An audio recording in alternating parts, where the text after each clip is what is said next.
Hello friends, this is Dr. Mamta Rathi. I welcome you all on my YouTube channel Dr. Mamta's Educational Plex. Friends, we are discussing on installment purchase system. हमने इसके पहले कई problems देख लिए हैं instalment purchase system के अंदर। आज हम एक नया प्रॉब्लम लेकर आए हैं जिस प्रॉब्लम में हमें कॉस्ट ऑफ एसेट पता नहीं है, यानी कि प्रॉब्लम में हमें कॉस्ट ऑफ एसेट बताई नहीं गई है, तो हमें उस एडजस्टमेंट को सॉल्व करना है और उस हिसाब से प्रॉब्लम को कैलकुलेट कर देना है। तो चलिए फ्रेंड्स, हम शुरू करते हैं हमारी इंस्टॉलमेंट परचेस सिस्टम के नेक्स्ट प्रॉब्लम के साथ, नेक्स्ट एडजस्टमेंट के साथ।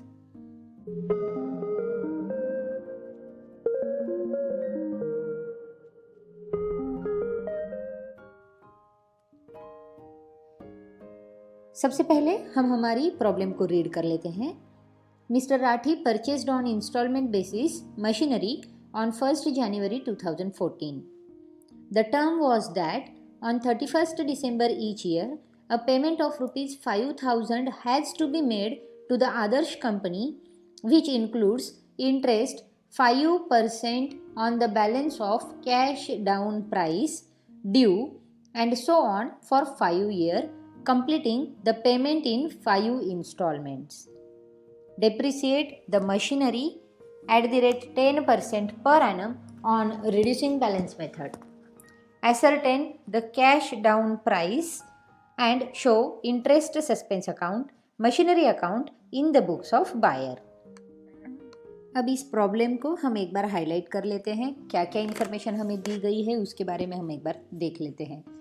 सबसे पहले तो हमें बताया गया है कि मिस्टर राठी ने इंस्टॉलमेंट बेसिस पर मशीनरी को परचेस किया है और ये बताया गया है कि हर साल 31 दिसंबर को 5,000 का जो पेमेंट है वो एनुअल पेमेंट आदर्श कंपनी को देना है, जो कि इंक्लूडेड है इंटरेस्ट के साथ। यानी कि जो ये 5,000 का पेमेंट है उस 5,000 में 5% इंटरेस्ट ऐड किया गया है पहले से ही, और कैश डाउन प्राइस जो ड्यू है उसे पेड करना है। और ये जो इंस्टॉलमेंट है वो पेड करने हैं 5 ईयर्स के लिए, completing the payment in 5 instalment, यानी कि 5 इंस्टॉलमेंट में हमारी जो एसेट की कॉस्ट प्राइस है उस कॉस्ट प्राइस को हमको पेड कर देना है। तो अब प्रॉब्लम में हमें एसेट की कॉस्ट प्राइस तो बताई नहीं है, लेकिन हमें इंस्टॉलमेंट दिए गए हैं। जो इंस्टॉलमेंट दिए हैं उसमें यह भी बताया गया है कि इंस्टॉलमेंट के साथ ही इंटरेस्ट की अमाउंट भी इंक्लूडेड है, यानी कि 5,000 रुपीज़ के अंदर ही इंटरेस्ट की अमाउंट है। अब वो इंटरेस्ट कितना है वो हमें फाइंड आउट करना पड़ेगा। उसी के साथ हमें ये भी बताया गया है कि डिप्रिसिएशन हमें प्रोवाइड करना है मशीनरी पर 10% पर एनम से रिड्यूसिंग बैलेंस मेथड के साथ, यानी कि रिड्यूसिंग बैलेंस मेथड से हमें 10% डिप्रिसिएशन भी प्रोवाइड करना है। और अब हमें बताया गया है कि सबसे पहले कैश डाउन प्राइस जो है उसे एसरटेन करो और फिर इंटरेस्ट सस्पेंस अकाउंट और मशीनरी अकाउंट को भी निकालना है बायर की बुक्स में। तो अब इन सारी इन्फॉर्मेशन को लेकर सबसे पहले हम लोग बना देते हैं हमारी calculation of cash down price की। अब जैसे कि प्रॉब्लम में हमें कॉस्ट प्राइस जो है हमारी एसेट की वो बताई नहीं है, तो सबसे पहले हमें हमारी एसेट की कॉस्ट प्राइस को ढूंढना पड़ेगा। अब हमारे पास इंफॉर्मेशन है कि हर साल 5,000 का इंस्टॉलमेंट जो है वो पेड किया जा रहा है और 2014 से लेकर हमें 5 इंस्टॉलमेंट्स देने हैं। तो 5 इंस्टॉलमेंट्स के लिए हम लोगों को कैलकुलेशन करना पड़ेगा। तो आपके सामने दिख रहा है यहाँ पर date of instalment, interest and opening cash value, 3 column में हम लोग कैलकुलेट करेंगे। अब जैसे कि हमें पता है कि लास्ट जो इंस्टॉलमेंट है वो लास्ट इंस्टॉलमेंट 5,000 का है, तो 5,000 के इंस्टॉलमेंट के अंदर ही इंटरेस्ट भी इंक्लूडेड किया गया है। तो 5,000 का जो लास्ट इंस्टॉलमेंट था उसके ऊपर 5% इंटरेस्ट भी हमें पेड करना है। तो हम लोग शुरू करते हैं हमारी लास्ट ईयर के साथ, क्योंकि लास्ट ईयर का जो बैलेंस है वो हमारे पास है और इस तरह से रिवर्स ऑर्डर में जाकर हमें हमारी कॉस्ट प्राइस को पता करना होगा। तो सबसे पहले 31 दिसंबर 2018 को हमें जो हमारा लास्ट इंस्टॉलमेंट है 5,000 का उसके अंदर से इंटरेस्ट के अमाउंट को बाहर निकालना होगा, ताकि हमारे पास जो ओपनिंग कैश वैल्यू रहेगी लास्ट ईयर की जो कि अनपेड थी वो वैल्यू हमें मिल जाएगी और उसके सहारे हमें अगले साल की यानी कि पिछले सालों की वैल्यूज़ को कैलकुलेट करना ईजी हो जाएगा। अब जैसे कि 5000 में 5% इंटरेस्ट इंक्लूडेड है। अब इंक्लूडिंग इंटरेस्ट है तो हमारा जो इक्वेशन बनता है वो 5 डिवाइडेड बाय 100 का नहीं बनता, तो वो 5 डिवाइडेड बाय 105 का बनता है, क्योंकि इंटरेस्ट ऑलरेडी इंक्लूडेड है उसमें, तो प्लस इंटरेस्ट की अमाउंट भी उसमें आ जाती है। तो इंटरेस्ट जो हम कैलकुलेट करेंगे वो इस तरह से करेंगे, 5000 मल्टीप्लाइड बाय 5 डिवाइडेड बाय 105। तो इंटरेस्ट जो आएगा वो आएगा 238 रुपीज़ का। तो लास्ट इंस्टॉलमेंट में यानी कि 5th ईयर में लास्ट इंस्टॉलमेंट पर इंटरेस्ट की जो अमाउंट थी वो इंटरेस्ट की अमाउंट आएगी 238 की। अब 5000 का इंस्टॉलमेंट था और उसमें से 238 इंटरेस्ट की अमाउंट थी, तो हमारी ओपनिंग कैश वैल्यू हो जाती है 4762 की। यानी कि लास्ट ईयर के टाइम पर 4762 रुपीज़ जो थे वो थे अनपेड वैल्यू। अब ये जो 4762 रुपीज़ है ये हमारे 4th ईयर में हमें देखना है। अब 4th ईयर यानी कि 31 दिसंबर 2017 को जो हमारा इंस्टॉलमेंट का अमाउंट है 5000 का प्लस 4762 जो अनपेड बैलेंस है, इन दोनों को मिलाकर हमारी अमाउंट बन जाती है 9762 की। तो 4th ईयर में 9762 रुपीज़ जो थे वो अनपेड थे। अब अनपेड बैलेंस के ऊपर ही हमें इंटरेस्ट निकालना होता है, तो 9762 के ऊपर 5% से 5 डिवाइडेड बाय 105 से हम इंटरेस्ट निकालेंगे, तो इंटरेस्ट की अमाउंट आ जाती है हमारी 465 रुपीज़ की। अब देखिए 9762 रुपीज़ अनपेड थे, उसमें से इंटरेस्ट की अमाउंट अगर हम माइनस कर देंगे तो हमारे पास अमाउंट आ जाती है 9297 की, जो कि हमारा ओपनिंग कैश वैल्यू हो जाता है 4th ईयर का। तो अब 4th ईयर में 9297 रुपीज़ जो थे वो अनपेड थे। तो उसके लास्ट ईयर में क्या होगा, तो उस अमाउंट पर ही हमें इंस्टॉलमेंट की अमाउंट भी ऐड करनी पड़ेगी और उसके साथ ही साथ उसके ऊपर इंटरेस्ट भी निकालना पड़ेगा। तो 3rd ईयर में जब हम जाते हैं तो 31 दिसंबर 2016 को 3rd ईयर का जो इंस्टॉलमेंट है 5000 रुपीज़ का, वो हमें अनपेड बैलेंस है वो हमारा अभी भी, तो 5000 प्लस जो बैलेंस रहा है हमारा पेड करने का 9297, ये मिलाकर हमारे पास बैलेंस आ जाता है 14297 का। यानी कि 3rd ईयर में 14297 रुपीज़ जो थे वो अनपेड थे। तो अनपेड वैल्यू पर ही हमें हमारा इंटरेस्ट कैलकुलेट करना होता है। सो 14297 पर 5 डिवाइडेड बाय 105 इतने अमाउंट का इंटरेस्ट हम कैलकुलेट कर देंगे तो हमारी अमाउंट आ जाती है 681 रुपीज़ की। तो ये जो 681 रुपीज़ है उसे हम 14297 से माइनस कर देंगे तो हमारे पास ओपनिंग कैश वैल्यू भी आ जाएगी 3rd ईयर की, जो होगी 13616 रुपीज़ की। तो ये है हमारी 3rd ईयर की ओपनिंग कैश वैल्यू। अब इसी के साथ और पीछे जाते हैं हमारी 2nd ईयर में। 2nd ईयर का जो इंस्टॉलमेंट अमाउंट है 5000 का वो तो है ही, साथ ही साथ जो ओपनिंग कैश बैलेंस था 13616 रुपीज़ का। तो इस तरह से हमारा जो अमाउंट है वो बन जाता है 18616 का। तो 18616 अनपेड बैलेंस है, उसके ऊपर हम 5% से इंटरेस्ट प्रोवाइड कर देंगे 5 डिवाइडेड बाय 105, क्योंकि इंटरेस्ट इंक्लूडेड है इसके लिए हम यहाँ पर 105 से उसे डिवाइड कर रहे हैं। तो हमारी इंटरेस्ट की अमाउंट आ जाती है 886 रुपीज़ की। अब ये जो इंटरेस्ट की अमाउंट है उसे अगर हम माइनस कर देंगे हमारी वैल्यू में से तो हमारे पास ओपनिंग कैश वैल्यू आ जाएगी 2nd ईयर की, जो होगी 17,730 रुपीज़ की। और अब हम आते हैं हमारी 1st ईयर को। अब 1st ईयर को जैसे कि हमें पता है हमारा पहला इंस्टॉलमेंट 5000 रुपीज़ का था और हमारे पास जो अनपेड कैश बैलेंस था वो है 17,730 रुपीज़ का। तो कुल मिलाकर हमारा जो बैलेंस हो जाता है वो हो जाता है 22,730 रुपीज़ का। अब ये जो 22,730 रुपीज़ है उसके अंदर इंटरेस्ट की अमाउंट इंक्लूडेड है, तो इसमें से इंटरेस्ट को हम डिवाइड कर देते हैं, सेपरेट कर देते हैं। तो इंटरेस्ट कैलकुलेट कर लेते हैं 22,730 रुपीज़ पर 5 डिवाइडेड बाय 105 इस रेट से, तो हमारा इंटरेस्ट अमाउंट आ जाता है 1082। अब ये 1082 अगर हम हमारी इंस्टॉलमेंट की अमाउंट से माइनस कर देंगे तो हमारे पास ओपनिंग कैश वैल्यू आ जाती है जो कि आएगी 21,648। तो ये जो अमाउंट है 21,648 ये है हमारी एसेट की कॉस्ट प्राइस। अब अगर हम इसे क्रॉस टैली कर देंगे तो हमारी इक्वेशन एकदम करेक्ट से आ जाते हैं। 21,648 हमारी कॉस्ट प्राइस है और हर तरह के जैसे हम जो एनालिटिकल टेबल हमारा बनाते हैं उसी तरह से एनालिटिकल टेबल बनाकर भी हम आगे बढ़ सकते हैं। अब यहाँ पर जैसे कि हमने इंटरेस्ट को कैलकुलेट कर दिया है, फर्स्ट ईयर का इंटरेस्ट आया है 1082, सेकेंड ईयर का इंटरेस्ट है 886, थर्ड ईयर का इंटरेस्ट है 681, फोर्थ ईयर का इंटरेस्ट है 465 एंड लास्ट ईयर का इंटरेस्ट है 238 रुपीज़। तो इंटरेस्ट हमने ऑलरेडी निकाला हुआ है, कैलकुलेट कर दिया है। तो अब हम हमारी एनालिटिकल टेबल के पास भी जाएंगे। कॉस्ट प्राइस को हमने यहाँ पर ढूंढ लिया है। कॉस्ट प्राइस हमारी आ गई है 21,648 रुपीज़ आफ्टर कंप्लीट कैलकुलेशन। तो चलिए अब हम बनाते हैं हमारा एनालिटिकल टेबल। हमेशा की तरह हमने यहाँ पर कॉलम बना दिए हैं, date, instalment, interest, cash price paid, balance और डेप्रिसिएशन के। तो अब यहाँ पर हमें पता है कि हमारी जो फर्स्ट ईयर की डेट है वो है 31 दिसंबर 2014, जहाँ पर हम इंस्टॉलमेंट देने वाले थे 5,000 रुपीज़ का। फर्स्ट ईयर में हमने इंटरेस्ट पेड कर दिया था 1,082 रुपीज़ का। तो जो कैश प्राइस पेड हो जाती है वो होती है 3,918 रुपीज़ की। तो इंस्टॉलमेंट से इंटरेस्ट की अमाउंट अगर हम माइनस कर देंगे तो वो कैश प्राइस पेड की अमाउंट हमें मिल जाती है। अब हमारी जो कॉस्ट प्राइस थी वो थी 21,648 रुपीज़। उसमें से 3,918 रुपीज़ फर्स्ट इंस्टॉलमेंट के टाइम पर हमने पेड कर दिए हैं। तो अमाउंट जो अनपेड है, बैलेंस जो है वो हमारा वो आ जाएगा 17,730 रुपीज़ का।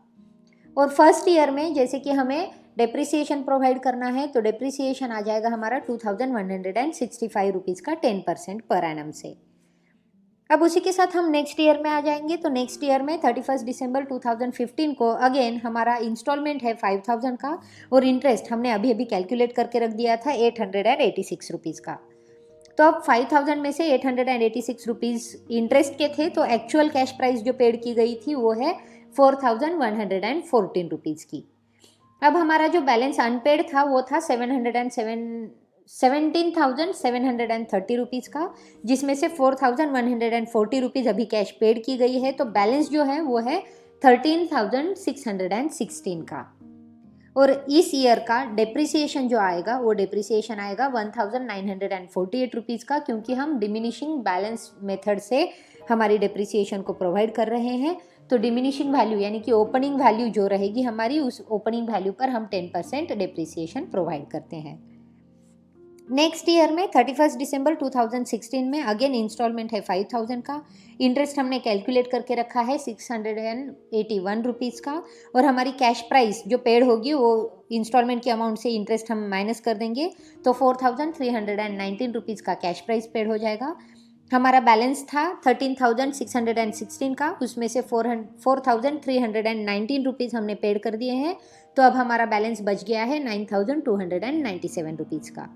और डेप्रिसिएशन जो आएगा इस साल में वो आएगा 1,754 रुपीज़ डिमिनिशिंग वैल्यू मेथड से, यानी कि ओपनिंग वैल्यू जितनी हमारी एसेट की उस ओपनिंग वैल्यू पर 10% डेप्रिसिएशन हम दे देंगे 2016 में।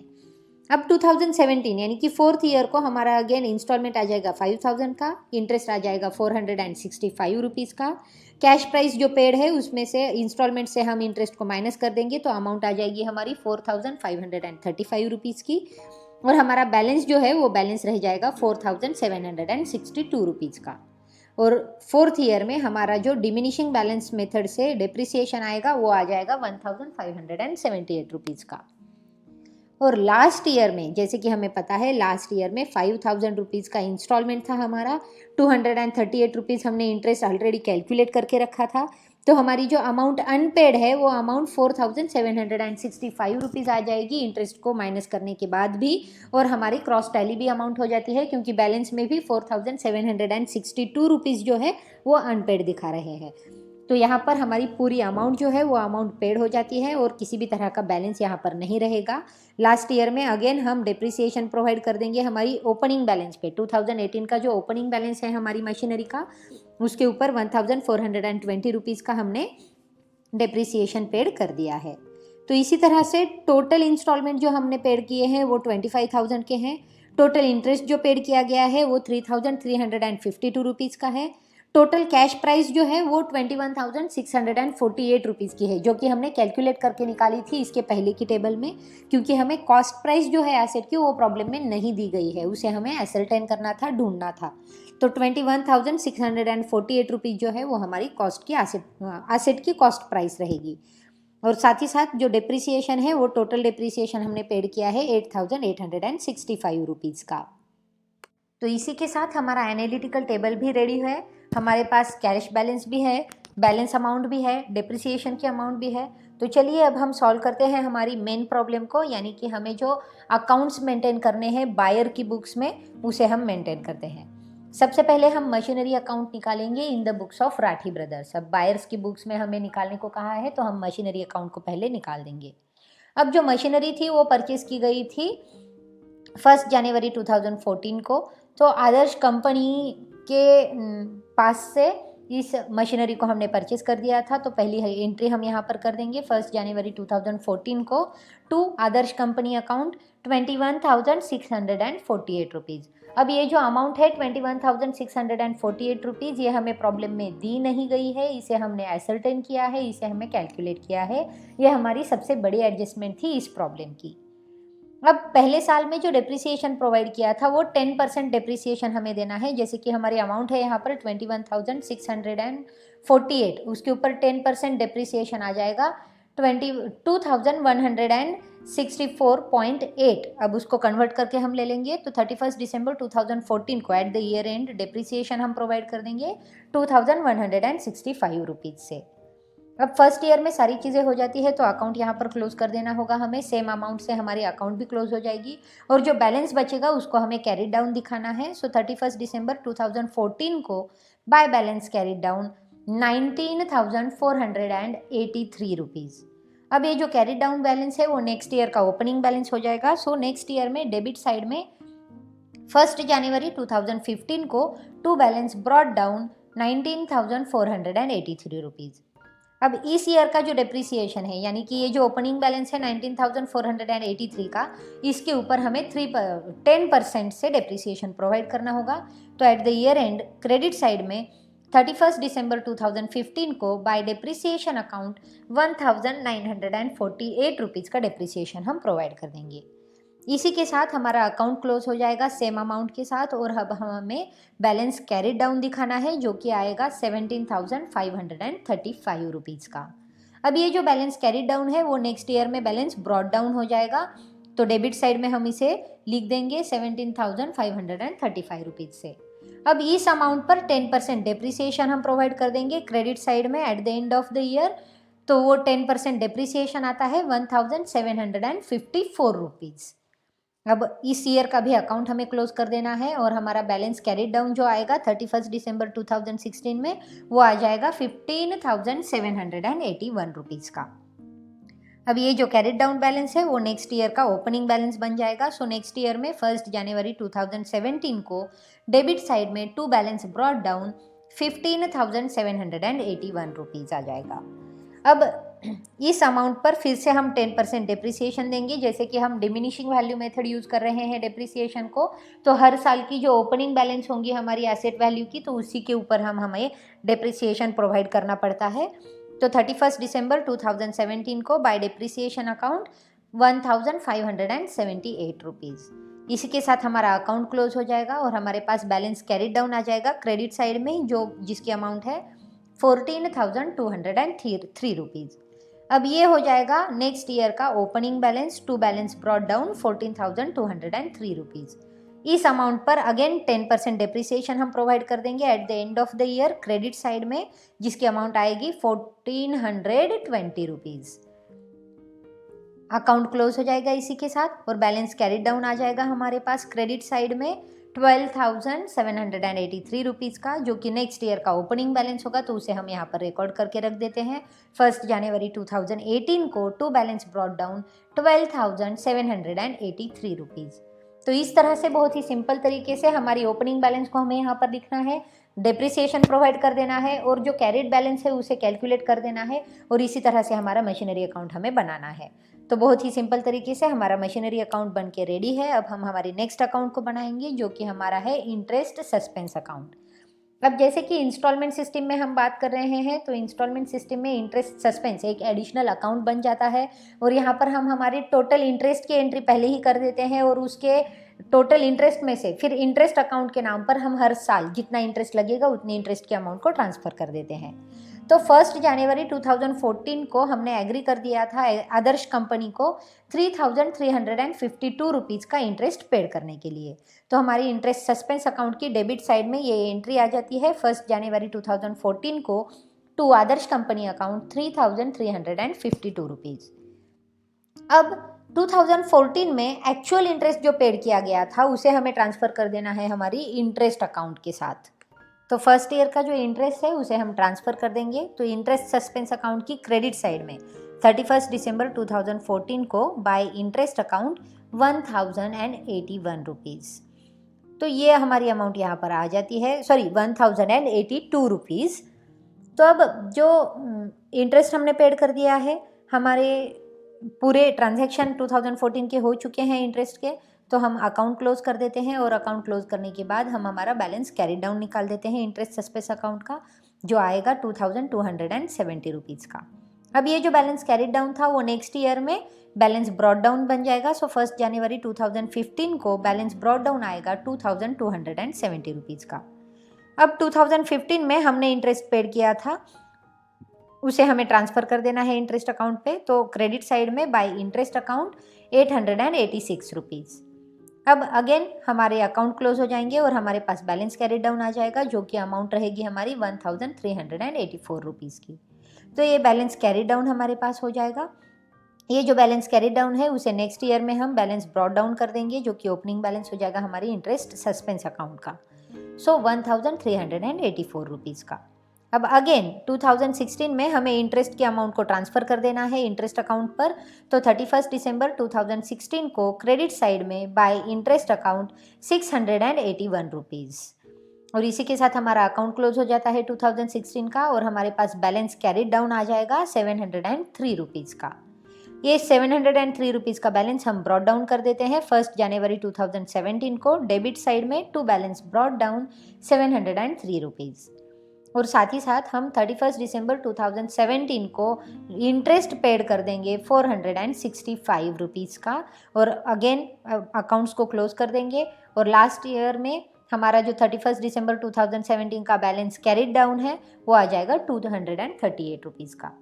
अब ये 238 रुपीज़ का जो बैलेंस कैरी डाउन है उसे हम ला लेंगे 1 जनवरी 2018 को टू बैलेंस ब्रॉड डाउन के नाम से 238 रुपीज़। अब इंटरेस्ट सस्पेंस अकाउंट में हमारे पास बैलेंस है 238 रुपीज़ का, और लास्ट ईयर में यानी कि eight the end of the year हमें जो इंटरेस्ट पेड करना है वो भी है 238 रुपीज़ का। तो यहाँ पर हम इंटरेस्ट पेड कर देते हैं 238 रुपीज़ का, इंटरेस्ट अकाउंट को वो अमाउंट ट्रांसफ़र हो जाएगी और इसी के साथ हमारा इंटरेस्ट सस्पेंस अकाउंट जो है वो क्लोज हो जाएगा। अब किसी भी तरह का बैलेंस ड्यू नहीं है, किसी भी तरह का इंटरेस्ट आना नहीं है, उसे ट्रांसफ़र करना नहीं है, तो इंटरेस्ट सस्पेंस अकाउंट जो है वो हमारे यहाँ पर क्लोज हो जाता है। तो बड़े ही सिंपल तरीके से इंटरेस्ट सस्पेंस अकाउंट भी हमारे सामने बनकर रेडी है, और इसी तरह से हम लोगों ने एक कॉम्प्लिकेटेड एडजस्टमेंट को भी सॉल्व कर दिया है, जहाँ पर हमने कॉस्ट प्राइस को भी एसर्टेन कर दिया था, मशीनरी अकाउंट निकाल दी थी, और साथ ही साथ इंटरेस्ट सस्पेंस अकाउंट भी निकाल दिया था। इंस्टॉलमेंट सिस्टम के तकरीबन सभी प्रॉब्लम्स को हमने सॉल्व कर दिया है, सभी तरह की एडजस्टमेंट भी हमने पढ़ ली है। अगर आपको दूसरे प्रॉब्लम्स को स्टडी करना है तो उन प्रॉब्लम्स की लिंक जो है वो मैंने डिस्क्रिप्शन बॉक्स में दी हुई है, आप उन सारे प्रॉब्लम्स को पढ़ सकते हैं। फ्रेंड्स, आपको ये वीडियोस कैसे लग रहे हैं? ये वीडियोस आपकी स्टडी में बेनिफिशियल हो रहे हैं या नहीं? आपको और कौन सी चीज़ें मेरी वीडियोस में चाहिए? इन सारी बातों को अगर आप कमेंट बॉक्स में छोड़ देंगे तो मैं मेरी नेक्स्ट वीडियो में उस तरह से आपके सामने नए वीडियोस के साथ आ सकूँगी। फ्रेंड्स, अगर आपने मेरी चैनल को सब्सक्राइब नहीं किया है तो मेरी चैनल को सब्सक्राइब ज़रूर कीजिए, और जो लोग इन सारी सब्जेक्ट्स को पढ़ रहे हैं उनके साथ इन वीडियोज़ को शेयर करना ना भूलें। चलिए फिर से हम मिलेंगे हमारे और नए वीडियोस के साथ। तब तक के लिए इन सारी वीडियोस को देखते रहिए, पढ़ते रहिए, सेफ रहिए, घर में रहिए। Thank you.